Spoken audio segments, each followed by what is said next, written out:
দেশের ৫৫টি পাবলিক বিশ্ববিদ্যালয় ২৫টি আওয়ামী লীগের গত সরকারের শাসনামলে প্রতিষ্ঠিত হয়।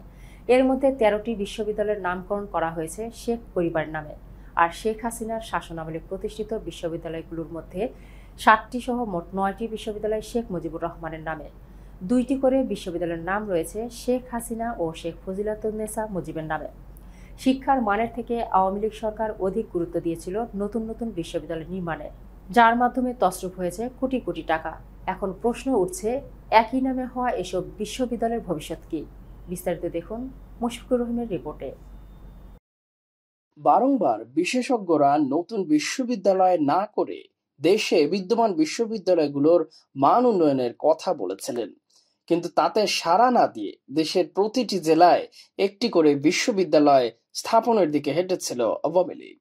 এমনকি বিশ্ববিদ্যালয়ের জন্য কোনো ধরনের প্রস্তুতি, সরঞ্জাম, ভবন ছাড়াই শুরু হয় শিক্ষা কার্যক্রম, যার কারণে শুরুর দিকে ভর্তি হওয়া শিক্ষার্থীরা শিকার হন অবহেলার। কিন্তু শেখ পরিবারের নামে কেন এত বিশ্ববিদ্যালয়ের নাম? জানা যায়, শেখ হাসিনার সময়ে শিক্ষার দায়িত্বে থাকা সাবেক মন্ত্রী ডাক্তার দীপু মনির সময়ে অধিকাংশ বিশ্ববিদ্যালয়ের প্রকল্প পাশ হয়। এই সময় এসব বিশ্ববিদ্যালয়ের জন্য নাম শেখ পরিবারের নামে দেয়া হতো, যাতে অতি সহজে প্রকল্প পাশ হয়। শিক্ষা মন্ত্রণালয়ের পাবলিক বিশ্ববিদ্যালয় শাখা থেকে একজন কর্মকর্তা বলেন, বঙ্গবন্ধুর নামে কোনো বিশ্ববিদ্যালয়ের প্রকল্প আসলে সেটার নাম ও আনুষঙ্গিক নিয়ে কোনো কথা বলার সাহস কেউ দেখাতো না। তারা প্রচার করত এটা শেখ হাসিনার নিজের প্রকল্প।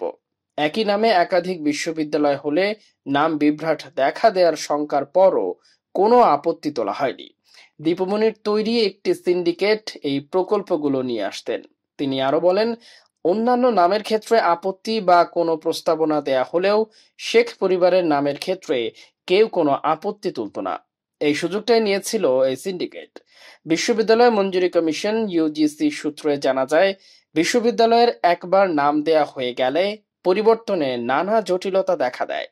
বিশেষ করে পাশ করা শিক্ষার্থীদের সার্টিফিকেট জটিলতা তৈরি হয়। এ কারণে পূর্বে বেশ কয়েকটি বিশ্ববিদ্যালয়ের নাম পরিবর্তনের আবেদন থাকা সত্ত্বেও সেই পথে হাঁটেনি ইউজিসি। এ বিষয়ে UGC chairman professor doctor SMA. Faiz একই নামে এত বিশ্ববিদ্যালয়ের বিষয়টিতে বিস্ময় প্রকাশ করেন এবং বলেন, এটি নিয়ে আলোচনা সমালোচনা দায়িত্ব নেবার পর থেকেই শুনছি। এটি কিভাবে হলো সেটি নিয়ে কাজ চলছে। কি নাম প্রস্তাবে ছিল, কেন শেখ পরিবারের নাম ব্যবহার করা হলো, আমরা বিষয়টি নিয়ে যাচাই বাছাই করছি। আমাদের নানা ধরনের সংস্কারের মধ্য দিয়ে যেতে হচ্ছে। এখনো ইউজিসি সকল সদস্য যোগ দেননি। পরবর্তীতে এই নাম পরিবর্তনের বিষয়টি নিয়ে আমরা ভেবে দেখব।